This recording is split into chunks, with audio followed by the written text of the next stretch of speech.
What is going on, everybody? Joe Snow back here with another deck tech video. So today I wanted to do a deck tech video on the popularized dwarf list that's going around and my tweaks on it. First, I want to start off by giving full credit to the design of the deck to Dunkoro. This is not a deck I created. He put together one hell of a list. I've only made a couple of small changes to his original list, and I've been sort of destroying with it lately. Obviously, you guys have seen it get a little bit popular on ladder. There's a few different versions running around. This is mine, and I've been having quite the amount of success with it. And I've been getting a lot of questions about how to play with it, how to mulligan with it, that type of deal. So I thought it was pertinent to do a deck tech video about about my exact version of the list. So, if we want to take a start, the basic plan of this deck is it's a dwarf deck. Shocking, right? As you can see all the dwarves here.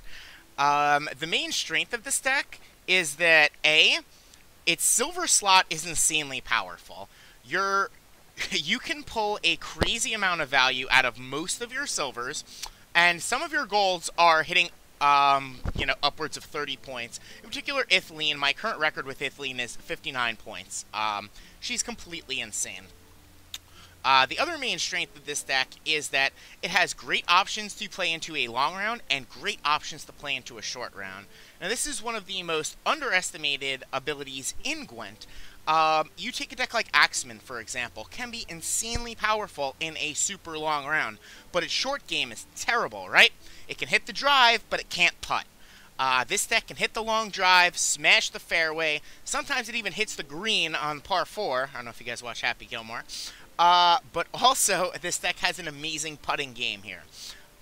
It can basically do whatever it wants. So the power of this means that you don't necessarily need to win round 1. You can, based on your hand, choose and sculpt the game plan that you think you're going to be okay with, and it almost always leaves you the option to take an advantageous pass because you simply don't care if it's a long or a short round in most situations. Now, obviously, this is a rule of thumb and not 100% true all the time. You could have a hand that's very based off of long-term value, where you really need to get value out of your Ithleen, for example. Or you could just have, a Pauly or something that you're heavily relying on in a super short round. You can direct the rounds the way you want to, but you don't have to. And not being forced into a certain play pattern and the incredible flexibility that this deck offers you is a huge, huge advantage. And one of the reasons why it's so powerful right now, because there's no real way to directly counter it. Because you can function as a deck so well in such a variety of situations. And to me, I think that is that's what feels like the most powerful part about this deck in general. So let's get into a card-by-card breakdown, and then I'll do some mulligan advice and things. Let's start off with the Bronze Suite here. We have our Dwarven Skirmishers. Yeah, I know, I need more premiums. Thanks, guys. In any case, these guys are just very solid value, right? They come down, they're 6s, they bash, they get bigger. Also, they work incredibly well with Pauly because they strengthen, not buff. So when you resurrect them later on, hey, they get even bigger. This is the main reason, the fact that they strengthen, why I prefer this version over running, whatever that other Mahawken guy is. Let's see if we can find him in the deck builder here. This dude, the Mahawken Guard. The difference between boosting and strengthening is huge. Now, this guy has its own advantages, and he lets you play around your opponent's Ithlin's a little bit better. As well as play around Scorch a little bit, but I think overall these guys are much, much more powerful. So this is like the core of your deck, right? These are the guys you'll be playing the most, seeing the most often. You'll often have 7 or 8 of them. Now, War Dancer. Looks weird, right? At first glance you go, okay, well, I sort of get it. The War Dancer is in here, for a little bit of carryover if you lose round 1, something like that. And yeah, that's part of the reason, but that's not the main reason. The main reason the War Dancer is in here is actually due to the Elven Scout. Elven Scout pulls a Scoia'tael unit that's not in your starting deck, and the War Dancer is just simply a nice one-of slot that fits perfectly into the bronze lineup. Now you can't pull it off of this. This just gives you one less miss here. which is fantastic because Blue Mountain Commando is pretty much a straight brick off of this thing. So introducing another miss into that pool would be very, very bad. You can't realistically play one Blue Mountain Commando. I mean, you could, but it would be terrible. So the War Dancer fills a niche little role in disallowing your opponent to dry pass from time to time. And most importantly is in here so that our Scout can't pull them. So let's talk about the Scout. Why are the Scouts in our Dwarf deck? Well, the Scouts are in here because they're amazing. What the Scouts do is they offer a proactive play. Oftentimes you don't want to lead with like a Skirmisher or an Agitator or something because you can pull a Skirm when you lose the coin toss because you'll have nothing to hit. And if you have nothing to hit, these guys become insanely low value. So the Elven Scouts give you a great proactive play. They're also another type of card where, let's say, you lose round 1, your opponent dry passes. This is a great time to play a Scout. Why? Because besides just, getting rid of your bronze, the least valuable card in your hand, as you would normally do, the Scout actually offers you several options that'll help you out in the next round. These being the 10 Strength hand buff guy, this dude over here. This will buff you by 1. This will buff something in your hand by 3. And then you can roll the nuts and hit a little Mahakam Defender just for a tiny bit of carryover for 6 extra points in the next round. For that reason, and the reason that they make a nice proactive play into an empty board, oftentimes you're getting 13, 14 points of value off of them. They're great, as well as they make a nice backup target for Hattori should your deck thinning get wonky after Mulligans and things like that. So these cards are very, very good in the deck. Then we have our Agitators. These guys are amazing in a Dwarf deck. Just play them. I don't think I need to go over too much why they're here. They're basically just free value, and they are super sweet. This is sort of the card that makes the deck tick. This, in line with the Skirmishers, is what you'll be doing a whole lot of if you're going to be playing the deck. Now the Volunteers. The Volunteers are mostly in here for deck thinning. They're deck thinning, right? Get to your more powerful cards more consistently. Seems good. B, they are Dwarves, so they get buffed by Dennis Cranmer. Yeah, next point. What was I up to? C, D, I don't know. Some letter. Whatever the next letter is. They also happen to work very well with Agitators, because Agitator will make a copy of this, not pull the actual one, so you'll pull 4 at a time. They just have enough little synergy and do enough little things with enough of your deck that I think they're very valuable. And even though I'm not running it, the presence of this card means that you can actually consider something like Commander's Horn in your deck, which is oftentimes just, a solid 20-point silver. These guys do just enough in just enough areas to really, to make the grade here. Then we get to our last 2 bronzes, which are spells, and these are obviously a function of Ithilien. Thunder, single target removal, not that bad. Takes out an Enforcer, Brigade usually, something like that. It's fine. Sometimes you gotta Ithilien down a dragon, like a Bork or something like that. But the main reason we have the Thunder is because we don't want 2 Tremors, and you don't want only 1 target for Ithilien to have, because your Mulligans are already a little bit tough, and you do not want your Ithilien to be a brick. This will lead us into our gold section. Ithilien into the Tremors is just disgusting. I would be absolutely surprised if within the next week or so something doesn't change about this. This card is straight up averaging 30 points for me. Easily averaging 30 points, maybe higher. My current record is 59 points on an Ithilien. The value that this card can provide to you is insane. Basically, if you win the coin toss, you just can't lose round 1. And if you get to a long round 3, you can't lose a long round 3 because of the raw power of Ithilien Tremors.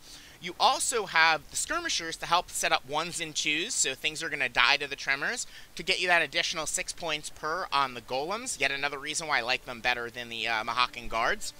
And I really just can't undersell how powerful this card is right now. It's completely bonkers, probably busted, probably in need of a nerf. It's completely insane. Just, people will tell you it's good, and then go play it. Go play with it. And just go, wow, what the fuck?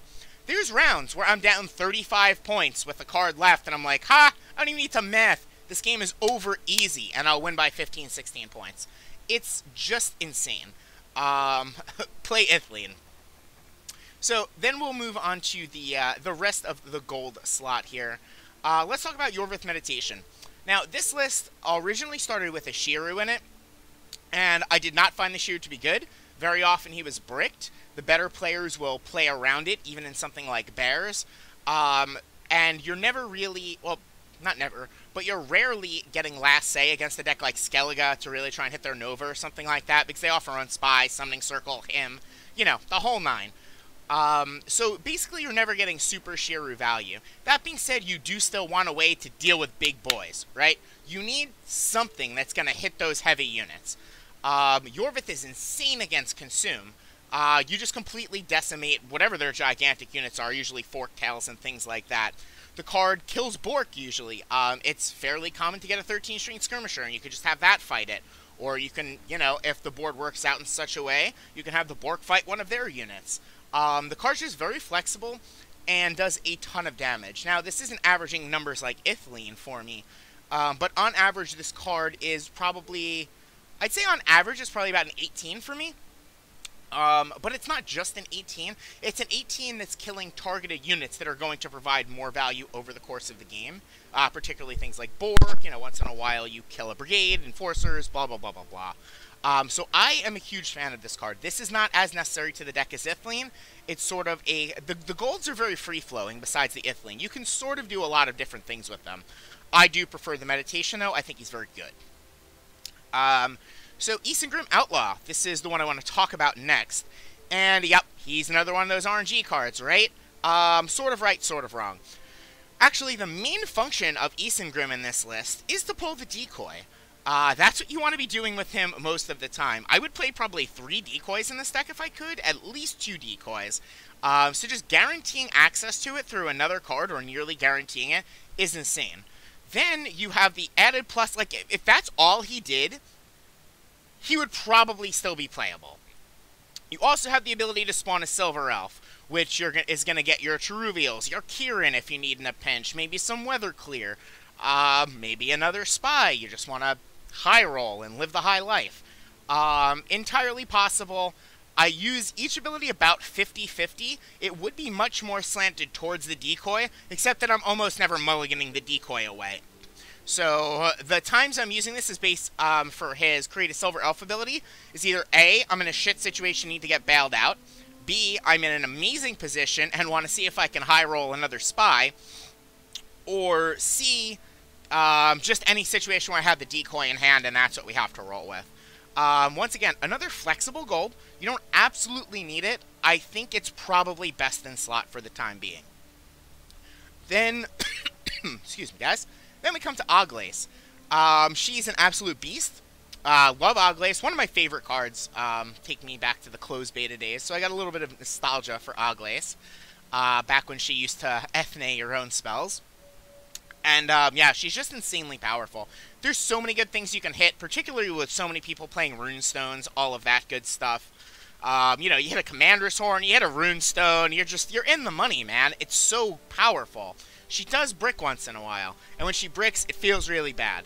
I'm not gonna lie. It feels really bad in the matchups where she bricks, but those matchups are few and far between. There's, like, one particular version of Skellige that's not the Nova version, the other version of Bears, that's not really running spells unless you, like, use this to get, Melina, I think her name is. Like, I've used Melina to charm a Skellige unit and then used Oglace to copy Restore before. It's super cutesy, and it almost never happens. Just assume it's gonna be a brick there. Once in a while, you hit a Lacerate. Sometimes they play a Grimace, and you get to use the Make a Bear card. But when she's good, she is bonkers. The more important part of this card is, in the mirror match, you do not want to go to war without Oglace. If you're playing a mirror match, this is just one additional bomb that you now have in your deck. And if your opponent doesn't have it, you're immediately advantaged. Immediately advantaged. Like, you can steal your opponent's decoy, which is completely busted in this deck. And you also had a 9-point body on top of it, often resulting in 30-something points. I think Oglace is correct. I will certainly keep playing with her. I'm having a blast with it. She's very, very powerful, but I will say that there's a definite downside in that she will be bricked sometimes. Sort of a theme with this deck is you have to be able to embrace the variance a little bit. Between the variance of what you're going to pull from your deck with things like Barclay, what you're going to hit off of your agitators, what's going to come out of your elven scouts, is your Uglace going to find value, what's this guy going to do, no one knows. You have to be willing to roll with the punches a little bit. I wouldn't call it a full-on casino deck like some people are, but there's definitely an element of RNG to it that you have to just be willing to ride the highs and the lows. It's going to be a wave. Sometimes it's going to work out great, sometimes it won't. But I think Uglace is good enough on raw power. Then we get to our silvers. So Decoy is the card I'm talking the most about, and Decoy is mostly used on the rest of our silvers. They have insanely powerful come-into-play abilities. Barclay, Pauly, Hattori, once in a while Dennis, although you generally don't want to decoy Dennis unless you've managed to buff your Hattori in some way, because if you play because Barclay is your general go-to Hattori target unless you need to deviate from your plan. And if you buff the Barclay twice, Hattori can no longer bring him back. So that's something to be careful about. But Decoy's completely nuts in this deck. It's just reusing their abilities, which is why you're playing this deck to begin with. The silver slot is the best reason to be playing this deck, in my opinion. I think these are some of the best silvers in the entire game right now, and a lot of times they're providing well over 20 value per. So Decoy, like all of these that we're going to talk about, are busted, and Decoy just lets you do more busted stuff again. Barclay, big man on campus, big barks. This guy's great. You do have to be careful if you're going to pull out your last skirmisher or things like that, etc., etc. Watch out. You don't want to be pulling your Pauly D in round 1, but as I said about the high-rolly sort of nature of the deck, you're going to have to take calculated risks. A lot of times, I will play Barclay in round 1 with 6 Dwarves in my deck and none in my graveyard. 5 out of 6 times, this is going to work out fine, because the upside of having him in my yard, when I'm probably going to lose the round and not in control of how long round 2 goes, I really need him as a Hattori target for later. You just have to risk it. There are players who play the deck far more conservatively than I, and just, like, won't do stuff like that. I think that's wrong. I am more than willing to play the percentages and take my 5 out of 6s, my 6 out of 7s. Once you start getting into, like, 1 out of 4 territory, it becomes much more of a risk management thing, and you have to really start to think whether the upside is going to be worth the downside. But this card's very, very powerful. Play it as many times as you can, basically. Pauly D! Dropping Jaeger bombs. Good old Pauly D. Love this guy. Sweet new addition, insanely powerful, works very, very good with the Dwarven skirmishers. I use Decoy on this guy all the damn time, particularly, like, let's say you Barclay a skirmisher, and then you bring him back, and he's like a 13 that goes to a 16, and then someone scorches him. Okay, well, now I bring back my 16, and he goes to a 19 with Decoy. So that's already 22, and then the additional 3. Yeah, so that's like a 25-point silver right there. Another card that functions very, very nicely in a short round. He's just awesome. Play Pauly D. You do have to be aware that Barclay will pull him sometimes, and you're not always going to want him pulled. It sucks. It's just part of the deal with this deck. You're sort of signing a deal with the devil when you play this deck. There's going to be some games where you're going to go, fuck me, I'm so unlucky. And there's going to be some games where you just face roll your opponent and drop 20-point card after 20-point card after 20-point card, and they're like, how the fuck were these things printed? This is completely nutty. So it's sort of a little bit of both you're going to get with this deck. Love Pauly D. Hattori, this is your general finisher. He used to be Scoia'tael's only finisher, no longer. Yeah, he's great. Generally, you're pulling Barclay. If something goes wrong, you can always pull an Elven Scout, that type of deal. For example, what I mean by something going wrong is, let's say you've been trying to manage your mulligans, and something went wrong. You drew like a War Dancer and a Tremors you had to mulligan in your round 2 and round 3, so now all of your skirmishers are in your hand. Pretty unlucky. It's going to happen sometimes. Now Hattori can just bring back, one of these Elven Scouts, because your Barclay will have nothing to pull. And it's still, like, fine value. Oftentimes, you're still going to be getting 16, 17 points worth. Not insane, but very, very good for a silver. This guy's awesome. You almost always want to save him for round 3, although one of the main things, as I was saying with this deck, be flexible. If you're one of those people that wants to just go, I always do this, I never do that, this is not the deck for you. You'll probably do okay with it, because the deck has such high raw power level, but to really, truly excel with this deck, you're going to need to think about your plays and be willing to be flexible. throw all those always and nevers just out the window. Be gone with them. You have to be prepared to look at the game as a whole and think turns in advance if you want to achieve maximum result with this deck. Cranjam, Dennis Cranmer, probably the worst card in the deck. Definitely the worst silver in the deck. I'm actually not even sure if he still belongs. He hasn't been unimpressive enough that I want to get rid of him for now. And the main reason is I would feel disadvantaged in the mirror when all of my opponent's plays, we're all playing the same cards, are just like 1 point stronger than mine because they found a slot to play Dennis.